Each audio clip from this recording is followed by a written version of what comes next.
Have you ever noticed how uncomfortable it can be to sit in the passenger seat when someone else is learning to drive? Your eye scans the road, you notice every car, every turn, every small movement, and sometimes your foot even presses an imaginary brake pedal on the passenger side. And a small voice inside your head thinks that maybe I should just drive. In the previous episode, we talked about life as a practice drive. That maybe life isn't meant to be a performance, but a learning process. Today, I want to explore something else about driving, because sometimes the real lesson in leadership isn't learning to drive yourself. Sometimes the real lesson is letting someone else drive. I'm Hanna Zaxmy, your leadership coach, and this podcast is your confidence boost in color. Let's go. Hi and welcome back. I'm really glad you're here. Right now I'm in a very practical leadership classroom, the passenger seat of a car. My daughter is practicing for her driving license and I'm sitting beside her as a supervisor.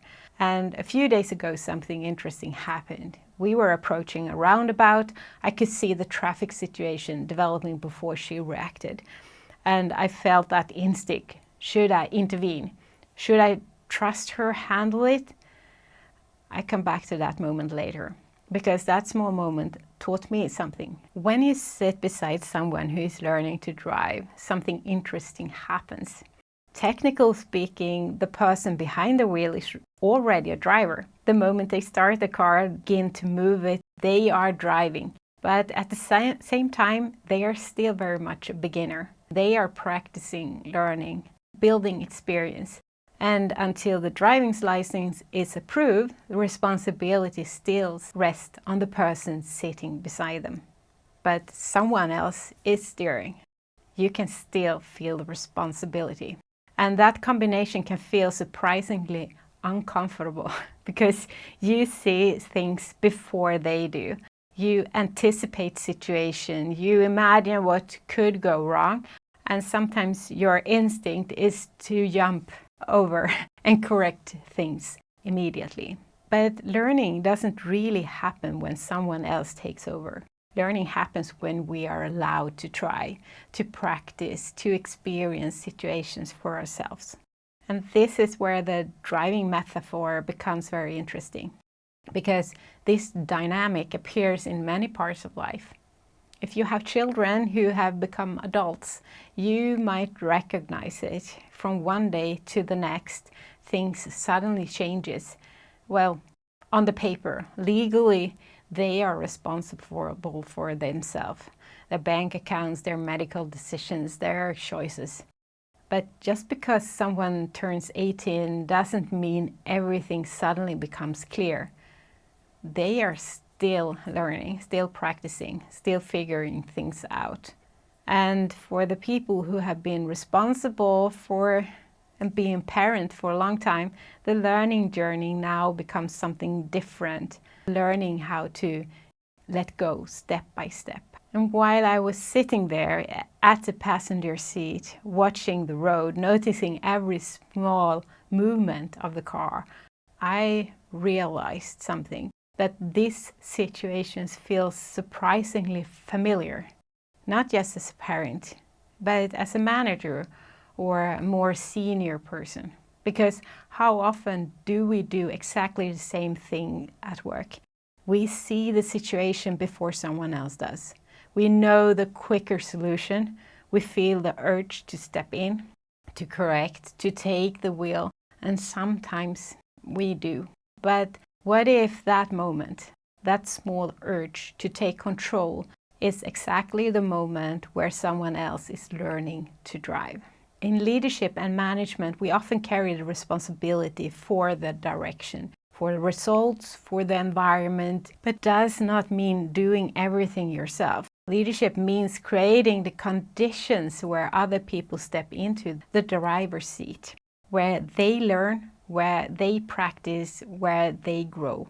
And just like with the driving practice, it can feel slower at first. Explaining something takes longer than doing it yourself. showing someone how something works takes patience, but over time something begins to shift. The person you guide becomes more confident. They recognize the patterns.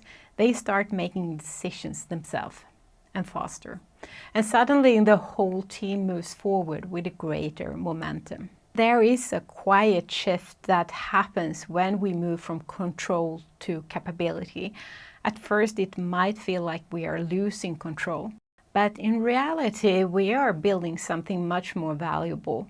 We are building confidence and competence in others, because if the supervisor always grabs the wheel, the learner never learns to steer. If the leader always solves the problem, well, the team never learns to think. Leadership, in many ways, is the art of creating more drivers, more people who can navigate, more people who can make decisions, more people who can move forward. And that requires something that is sometimes uncomfortable, trusting people before they feel completely ready. Earlier, I mentioned the moment at the roundabout. I could see the traffic situation developing before my daughter reacted. And for a second, I almost said something. I almost reached out for the wheel. But I stayed quiet, a bit tense in my passenger seat. She slowed down, checked the traffic, handled the situation herself. And in that moment, I realized something important. Growth often happens exactly in that moment when we resist the urge to step in. So here's the small reflection for this week. Where in your life are you still holding the steering wheel, even though someone else might be ready to practice? It might be in your team, it might be in your family or by your friends. Where could you step slightly back?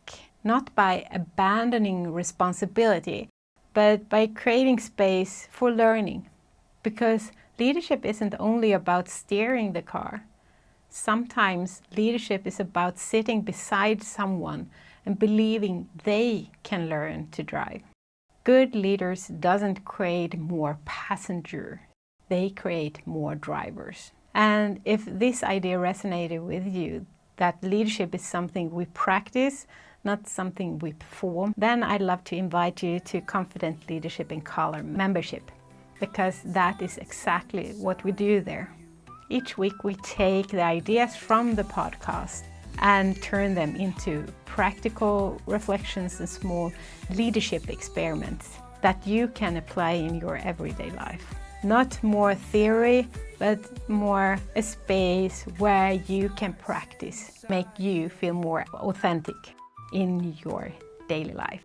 You find all the links in the episode description so you can explore more. Thank you for spending time this week with me. Until next time, keep learning, keep practicing, and remember, be confident, be you.